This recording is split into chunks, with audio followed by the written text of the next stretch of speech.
you had to call time out pretty early in this one, and then defensively it didn't seem like it got a lot better throughout. What did you see on that end? Yeah, look, with that quick turnaround, two things I wanted to emphasize was communication and rebounding. So for us to have a possession where it was like they were playing volleyball, that just showed me where our mind was at the start of the game. And two things we were worried about was D-trans and the rebounding, and we showed where we're at first play of the game. And you mentioned the turnaround, so for the whole game, 19 offensive rebounds, second chance points were a problem. Did you think it was a lack of any? Did you see anything that would indicate that? Oh, look, we had a great game Friday night, very emotional. Our flight got cancelled yesterday, so we got in here. I think I got to the hotel early this morning.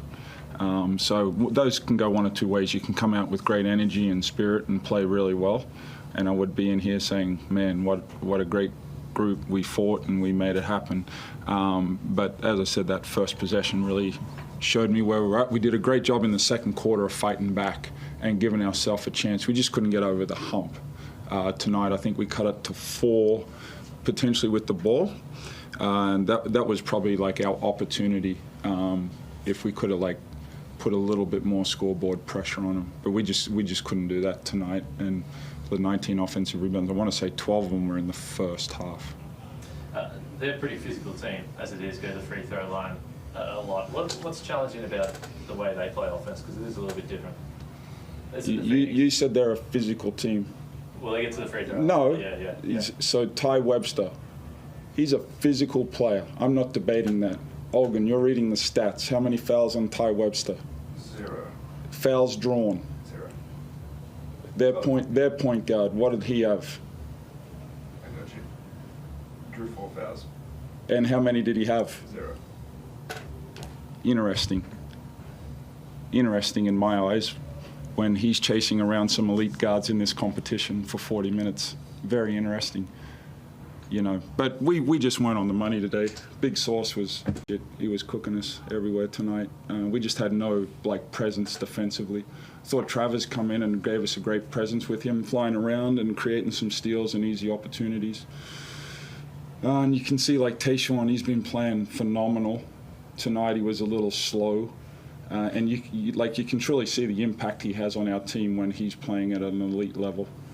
You mentioned Ty. I don't know whether he got a knock or something late in the game. Health-wise, he's okay? Or? Yeah, I would say so, yeah. His feelings were hurt because he fouled out, I would guess.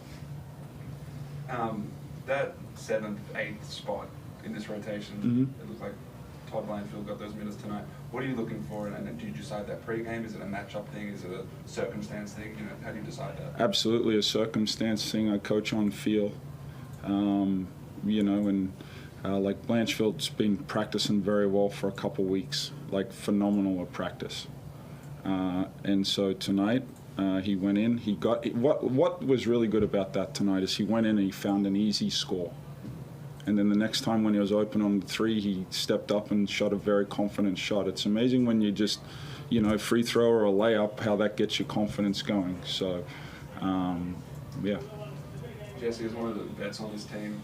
What are the conversations like, behind the scenes as far as Todd not getting minutes sometimes, Nordo not getting minutes, your minutes diminishing? Do you feel concerned that maybe you're not going to get those back, or is it all in on what the team needs to win? I think if I'm worrying about how many minutes I play, I'm probably worrying about the wrong thing, to be honest. I said it earlier on, or maybe last week, my job isn't to score a certain amount of points or play a certain amount of minutes. Our job collectively as an organisation is win basketball games. So the minutes is irrelevant in my view. Have you seen him play the last 2 games? He's had a huge impact on the result of the game. When that rotation does shorten, though, people do get frustrated when their minutes diminish. How do you, as a leader, sort of put that in perspective for them and make sure that they're also kind of in on the team, succeeding? Exactly what I told you. We've got a great bunch of guys, and that's done earlier on in the year. That's done in recruiting. That the goal, as I said, isn't to guarantee a certain amount of minutes. It's to win basketball games. Sure, I think there's some personal frustration, but at the end of the day, you kind of got to put that aside, and it's what's best for the team, and it always has been.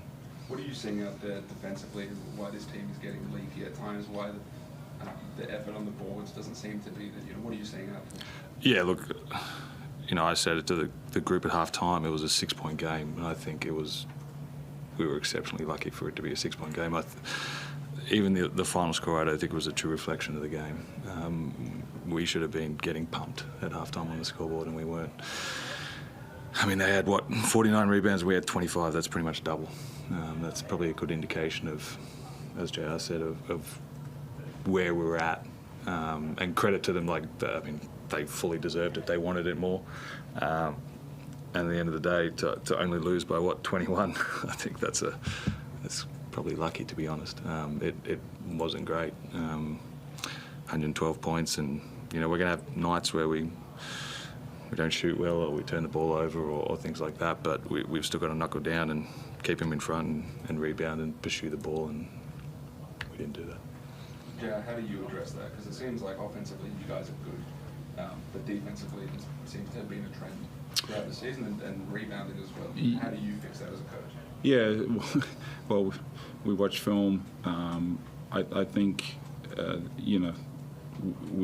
we got our butts kicked tonight, but we've incrementally getting better. Like, you guys have been hounding us about rebounding. We out-rebounded the Kings the other night. But when you ask about, the defense, scouting report on Brown loves to reject. He gets to reject. Rowdy or Brokoff, be attached, and we're not attached to him. And then all of a sudden, those things that you let slip, then that impacts everything else, and it's a snowball effect.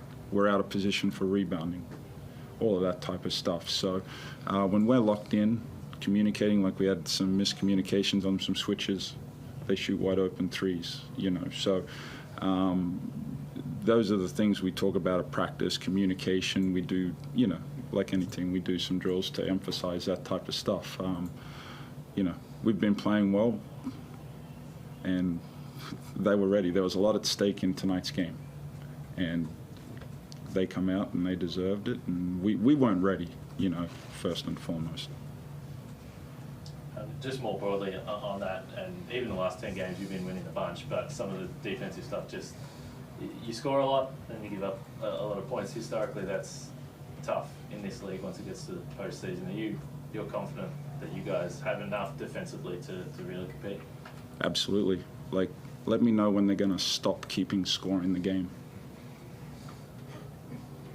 You're saying you are happy that you're seeing the progress you think you want to see trending towards the playoffs? Absolutely. Tonight, to give up that many points, we can't win a game.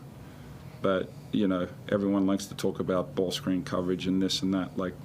Take pride in your own personal performance, keep the guy in front of you, follow the scouting report a little bit, and rebound the ball. And as Jesse said, we're down 6 at halftime. That was flattering. So we had a chance, as poorly as we all say we played. So to have a team where you feel like you played bad and you still have a chance, that's got the makings of something good. I think we've got one on Zoom. I think you answered this, but I couldn't hear the question, so I don't want to assume. Did you say Ty Webster wasn't injured, or were you talking about somebody else? I couldn't hear who you were referencing. Ty Webster, yeah, he hobbled off in sympathy because he fouled out. No worries. Thank you. Good to clarify.